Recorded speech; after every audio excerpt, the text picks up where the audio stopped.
ହେଇଛି କି ମା, କାଇଁ ମନ ଦୁଃଖ କରିଛୁ?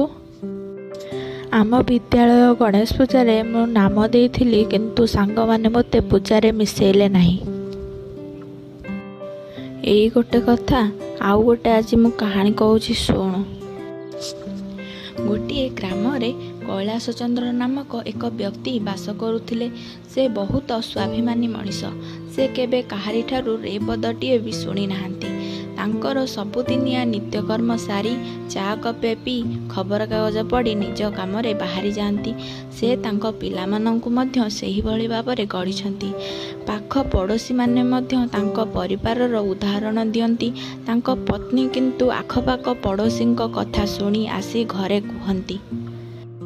କୈଳାସ ବାବୁ ସେସବୁ କଥାକୁ କେବେ ଧ୍ୟାନ ଦିଅନ୍ତି ନାହିଁ। କୁହନ୍ତି କି ବାହାର ଲୋକ ଉପରେ ଭଲ କହି ଭିତରେ ମଧ୍ୟ ନିନ୍ଦା କରିପାରନ୍ତି।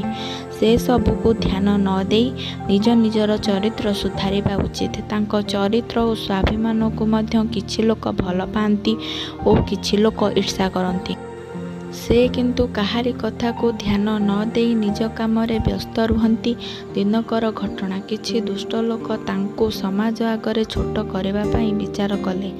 ଆମେ ଏକ ଯଜ୍ଞ ଆରମ୍ଭ କରିବା, ଯେଉଁଥିରେ କୈଳାସ ବାବୁଙ୍କୁ ସମସ୍ତ ଦାୟିତ୍ୱ ଦେଇ ଆମ୍ଭେ ଖସିଯିବା। ଏହା ଭାବି କୈଳାସ ବାବୁଙ୍କୁ ଡକାଇ ଯଜ୍ଞର କର୍ତ୍ତାଠାରୁ ଆରମ୍ଭ କରି ସମସ୍ତ ଦାୟିତ୍ୱ ନେବା କଥା କହିଲେ।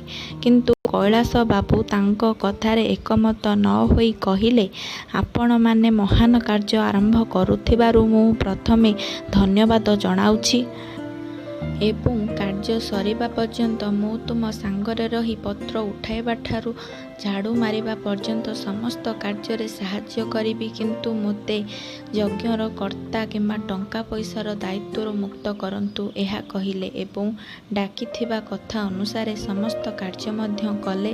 ସେ ଜାଣନ୍ତି ଯେ ଜ୍ଞାନୀ ଲୋକର ଚାକର ହେବେ ପଛେ ଦୁଷ୍ଟ ବା ମୂର୍ଖ ଲୋକର ମୁଖିଆ ହେବା ଉଚିତ ନୁହେଁ।